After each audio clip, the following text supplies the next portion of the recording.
Man, today is going to be a fun one. Okay. Many organizations live in silos, right? They have operations, enablement, and then I'd say like the sales team here or marketing or success team. It's almost like you got a triad of teams, and the reality is none of them, they kind of like work together in this like middle-ish world. The reality is, you should have your revenue organization and then an organization that is supporting that. And so today I'm going to talk about why I'm going to make a case for why RevOps, by my definition, okay, may not be what your company is doing, but maybe, we can help you with that as well too. Why RevOps should own Playbook and everything, whether you want to put enablement within or readiness within revenue operations. I'm going to make a case for why I think that's the truth. So, typically, when you think about the sales playbook, what happens? The sales, let's be honest, usually the sales leader, a new leader comes in and says, we've got to work with Skaled and build a new playbook, or, we've got to implement ABC, new acronym that, I used at my last company. And so then we decide, hey, we're going to build a playbook. Okay. Rarely is it based on the data around what's broken with the sales process. Sometimes it is. Sometimes there's small changes. But the issue is typical sales playbook, kind of development is owned by like the enablement group. And, sometimes the enablement group hasn't been in sales before either. And that it's not a prerequisite to be great at enablement, to be in sales, by the way, but it helps. So what happens is, they're tasked to go out and build this enablement thing. And then they kind of loop in the Salesforce team or the RevOps team or the sales ops team and say, okay, hey, we're going to have some fields that we want to add. And then they're like, why do we want to add that? And then sales is like, don't add that. And then they say, well, we might need that. Or the enablement team doesn't even know what their sales tech stack is and like how these playbooks can be reinforced in it. So it's that problem is why there should just be one group that owns the process improvements that we make at an organization. And in my opinion, that's the only way to get this to work. Because when you have one group that is responsible for making process and technology changes, you start to eliminate the silos, right? You start to eliminate the thought that, oh, we should solve a problem in this singular way. My group is responsible for this part of the problem, and so we want to solve it this way. My group's responsible for this part, and we want to solve it this way. If RevOps, which again, I'll make my case for it now.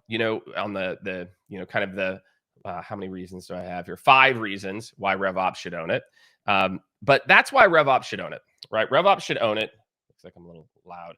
RevOps should own it because they have that journey. That's number one.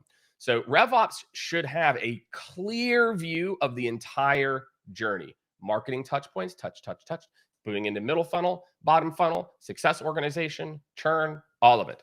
Now, and what you would think is, guess what? Our playbook can't just be about this.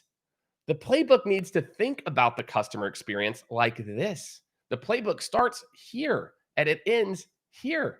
Even if you are, a new business team, if you don't think like, okay, I know what's happening at the beginning of my funnel, so therefore these interactions are going to look like this.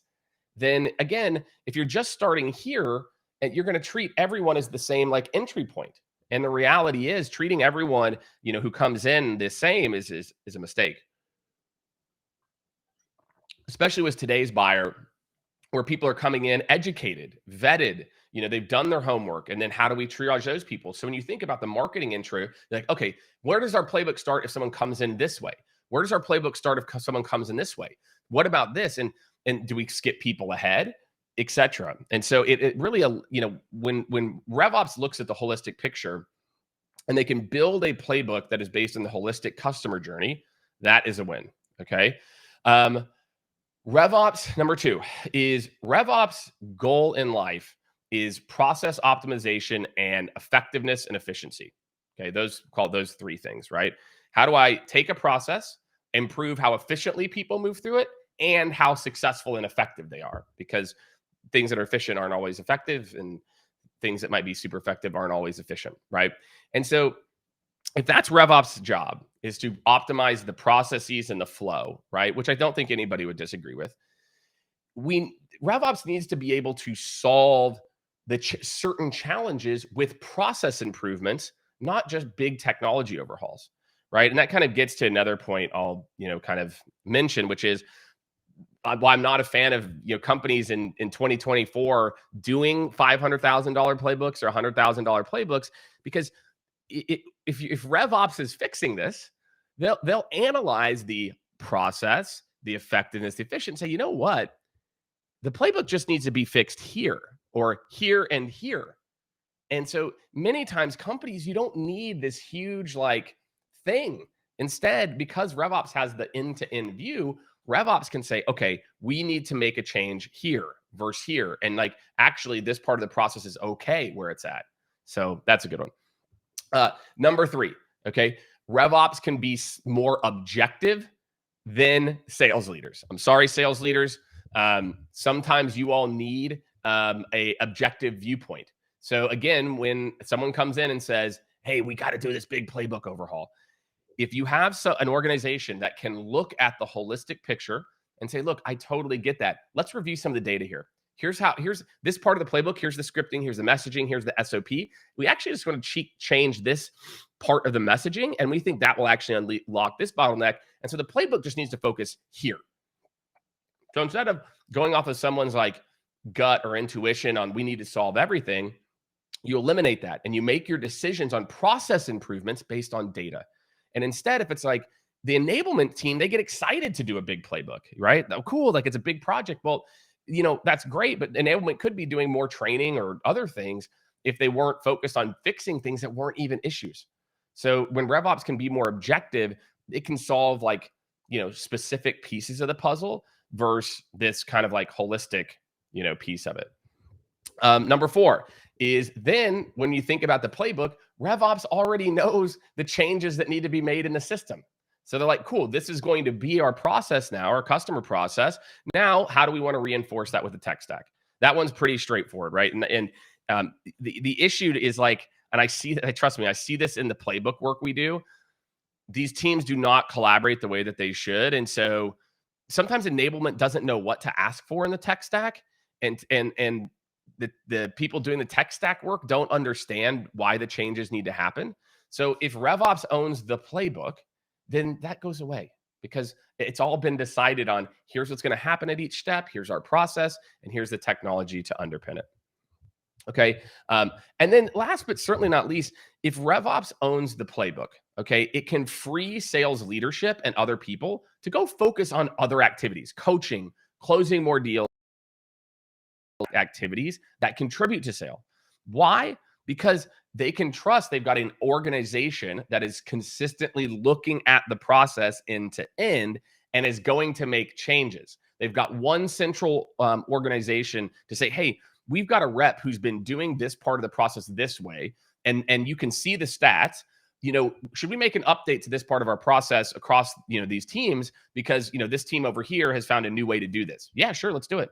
And then RevOps can go, boom, here's new playbook content, and then here's the tech piece if that needs to change, redeploy plan, and we're ready to rock. So I got to tell you, it truly, truly is one of the most important decisions a company makes to overhaul the playbook, okay? And I can tell you without a doubt that the companies that make sure that RevOps owns the end-to-end playbook, not the tech usage piece only, but the process, the customer journey, right? You will have an aligned revenue organization. Your likelihood of success that you are going to, see from a playbook deployment when you've got these work groups working together, the changes in the lift when instead of thinking about things, not objectively and saying, hey, this is what I did before, we're going to rip and replace and do these things, when the reality is that's not what needs to happen. So your ability to focus on the key parts of the playbook that need to be updated, your ability to create a more holistic plan and have cross-functional teams that are thinking about everything at the same time, I promise will lead to a much more efficient RevOps organization. And, this is coming. Look, there's very few companies in the world that can say they've built hundreds of sales playbooks and overhauled hundreds of people's CRMs and sales technologies and at the same time.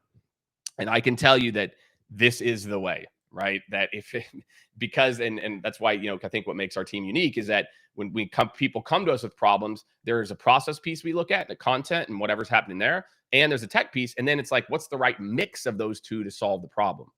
And so that's why we do what we do. That's why we've got the capabilities that we have. So that's what I got. Like quick and easy on a Monday. Quick little, what do we got here? 11-minute hitter. Hopefully some thought-provoking things in here. Again, obviously, if you want to get in touch with us, you can check out my calendar link here. If this is something that's top of mind, looking at the playbook, thinking about your revenue kind of operations group.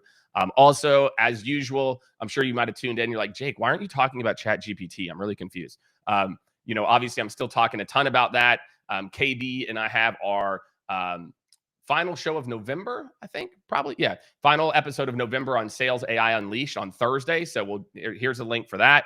And then make sure to sign up for our Prompt Pro community where you can get all the best prompts and sign up for one of our workshops. We actually have a workshop kicking off, I think, tomorrow. So get in there, sign up. It's $100, spend an hour and a half. Like we'll give you the cheat code of like what you need to know about ChatGPT. So, look, anything related to RevOps, where can I use ChatGPT? That's what we're all about. So I hope this episode was helpful. Tag in your sales leader on this. Tag your sales leader. Be like, look, you need to listen to this. It's only 10 minutes because we got to change the way we're going to think about go-to-market and who's going to own what. And as always, get in touch with me if you want to discuss more. So thanks, everybody. Have a great rest of your week, and I will see you Thursday.